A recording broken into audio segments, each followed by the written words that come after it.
Tiltų statybos inžinieriai projektuoja tiltus. Planuoja ir organizuoja jų statybą, rekonstrukciją, remontą, prižiūri atliekamų darbų kokybę.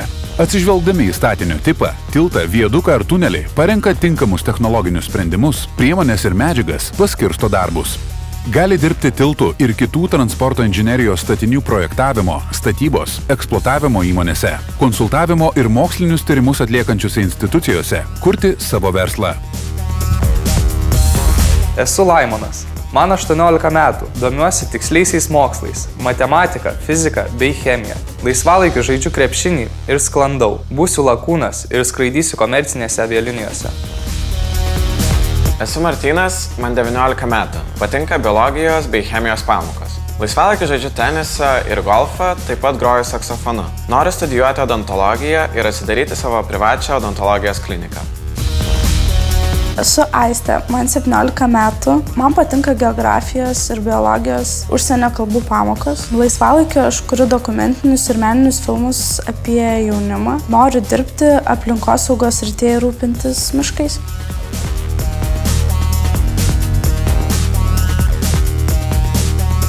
Sergejus Kučinskis, pareigos, objekto vadovas, darbo stažas 8 metai, baigė Vilniaus Gedimino technikos universitetą. Kokios yra būtent jūsų pareigos šioje statybų aikštelėje? Mano yra vadovauti šitam objektui. Pradėti nuo pamatų iki pabaigos šito objekto pastatyti. Planuoti, organizuoti, užsakinėti medžiagas ir viskas, kad eitų pagal planą, pagal technologinį projektą. Ką numatėm, tą turim padaryti. Tiltai, viadukai, estakados, per upę, per kelius, geležinkelio tiltai, remontas ir rekonstrukcija. Na, manau, kad tiltų inžinierium norėdamas būti, turi turėti jau įgimtą polinkį į visokius konstrukcinius dalykus. Sergejui patinka darbas, nes jis užtikrintai taip jį žiūri. Tiltų inžinierius prisiema labai didelę atsakomybę, nes jis yra atsakingas už viso projekto įvykdymą, jis yra atsakingas už netgi kitų žmonių gyvybės. Jeigu aš pats matysiu, kad neužtenka žmonių, galiu pats padėti žmonėm. Pagrindinis įrankis šitoj specialybė yra nivelyras, teodolitas ir tachiometras. Aš turiu koordinatės šito tilto visų kampų, kiekvienos vietos. Pastatau tachiometrą ir pažiūriu koordinatę. Jeigu ta koordinatė atitinka mano brėžiniuose koordinatę, tai reiškia tiltas toj pačioje vietoje. Tiltus prasideda statyti, po pamatai šitais yra grįžtiniai poliai, po 10 metrų į gylį.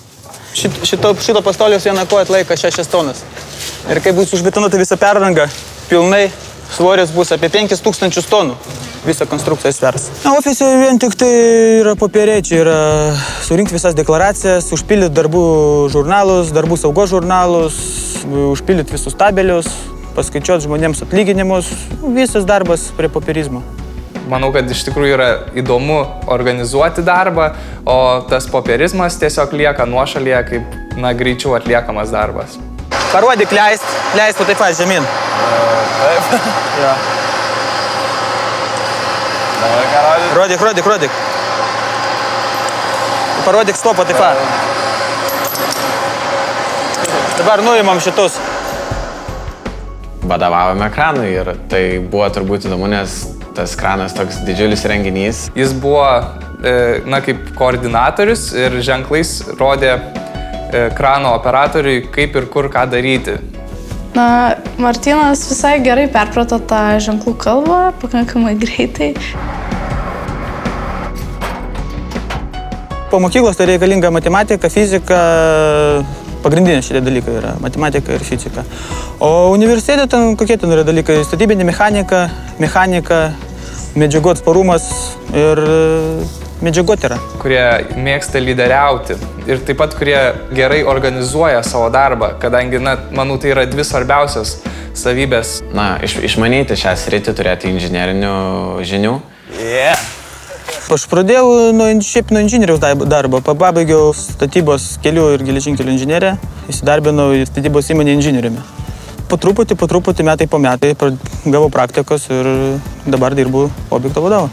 Lyderiaujantis žmogus, kadangi jis yra atsakingas už visų kitų darbuotojų darbo atlikimą. Kaip vadovas pasako, taip ir turi visi laikytis. Tai reikia turėti tokį vadovavimo, tokį gyslelę. Čia kiekvieno tilto yra savotiškas iššūkis. Pavyzdžiui, šito yra sudėtingumas. Išskirtinė konstrukcija yra sudėtingo profilio gelžbetonė konstrukcija. taip galiu pasakyti. O sudėtingiausiai buvo tai čia pastatyti tas atramas. Matot, su tais gražiais elementais, išpjovimais visais. Profesija perspektyvi ir jeigu nebus naujos statybos, tai bus remontas ir rekonstrukcija vis tiek. Po 10 metų galbūt važiuos tuo pačiu tiltu ir, jis žinos, kad jo ranka prisidėjo prie to tilto pastatymo. Tu, būdamas toks mažas, gali daryti labai didelius dalykus. Su kiekvienu architektu asmeniškai suderintas ir tai kaip savotiškas meno kūrinys, kiekvienas tiltas būna.